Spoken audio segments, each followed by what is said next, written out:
Hello everyone, কি অবস্থা সবার? সবাই কেমন আছো? তো আমাকে অনেকে মেসেজ দিয়ে জিজ্ঞেস করতেছো যে ভাই এডমিশনে কীভাবে ভালো করব, স্পেশালি সাস্টে কীভাবে ভালো করব। স্পেসিফিকলি যদি বলি কেমিস্ট্রির কথা অনেকে জিজ্ঞেস করতেছো যে ভাই কেমিস্ট্রিতে ভালো নাম্বার কীভাবে উঠাবো। আমি শুধু সাস্টই না, শুধু কেমিস্ট্রি না, ওভারঅল একটা তোমাকে গাইডলাইন দিচ্ছি যে সবগুলো ইউনিভার্সিটির সবগুলা সাবজেক্টে কীভাবে তুমি ভালো করবা।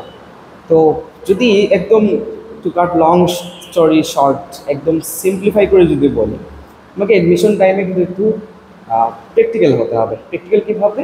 তোমাকে আসলে বুঝতে হবে যে জিনিসটা কোয়েশ্চেন করতেছে কোন জায়গা থেকে। তো আমাদের এডমিশনের প্রিপারেশনের জন্য অনেকগুলো অ্যাডমিশন গাইড আছে, আমরা বা অনেকগুলা কোর্স আছে, আমরা জানি অনলাইনে ভালো ভালো কোর্স পাওয়া যায়, বা অ্যাডমিশন গাইডগুলো কিন্তু অনেক ভালো, সবগুলা কভার করেছে মোটামুটি।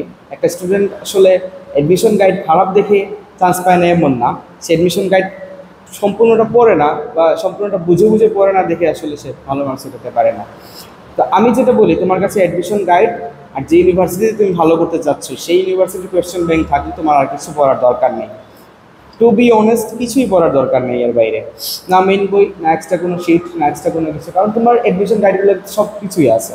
তোমার কোয়েশ্চেন ব্যাংকের তোমার কোয়েশ্চেন সলভ আর অ্যাডমিশন গাইড একসাথে মার্জ করে যদি পড়তে পারো, তাহলে তুমি যে কোনো সাবজেক্ট থেকেই ভালো করতে পারবা, যে কোনো সাবজেক্টেই, প্রত্যেকটা সাবজেক্টেই ভালো করতে পারবা, প্রত্যেকটা ইউনিভার্সিটিতেই ভালো নাম্বার উঠাতে পারবা।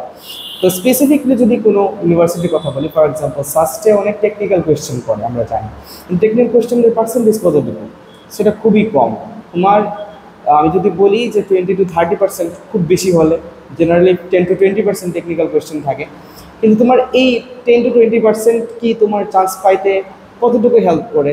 আমি যদি বলি চান্স পেতে তোমার মার্কস কত লাগে, তো এভারেজ যদি বলি 60 to 70-র ভিতরে থাকলে তুমি একটা ভালো সাবজেক্ট, ভালো পজিশন পাবা। এখন টেকনিক্যাল কোয়েশ্চেনগুলা কখন পড়বো?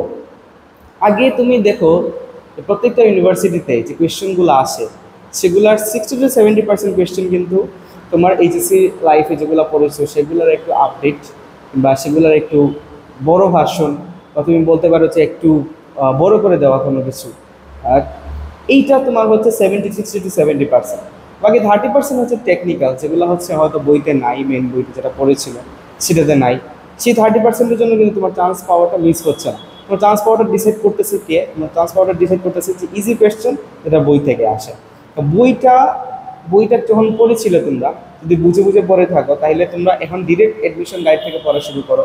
অ্যাডমিশন গাইডের কোয়েশ্চেনগুলো সলভ করো, অ্যাডমিশন গাইডের এক্সপ্লেনেশনগুলো পড়ো, বা তুমি যে স্যারের কাছে পড়তেছো স্যারের প্রত্যেকটা ক্লাস অ্যাটেন্ড করো, এক্সাম দাও।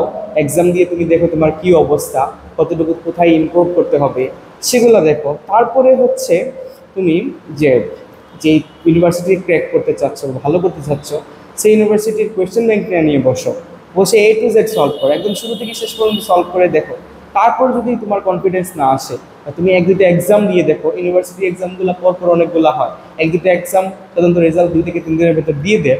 তো সেই রেজাল্টগুলো তুমি বুঝতে পারবা যে তোমার এই অ্যাডমিশন গাইড আর কোয়েশ্চেন ব্যাংক মার্চ করে পড়ার বেনিফিটটা তখন তুমি বুঝতে পারবা। তো আশা করি সবাই বুঝতে পারছো যে অ্যাডমিশন অ্যাকচুয়ালি হচ্ছে দুইটা জিনিসই কন্ট্রোল করে। সেটা একটা হচ্ছে যে তুমি ওই অ্যাডমিশন গাইডটা কত ভালোভাবে পড়ছো, বা কোর্স কত ভালোভাবে শেষ করছো, আর তার পাশাপাশি হচ্ছে কোয়েশ্চেন ব্যাংকটা কীভাবে সলভ করছো। তো সবার জন্য শুভকামনা, যারা ইউনিভার্সিটিতে অ্যাডমিশন দিবা সবার জন্য শুভকামনা। ধন্যবাদ সবাইকে।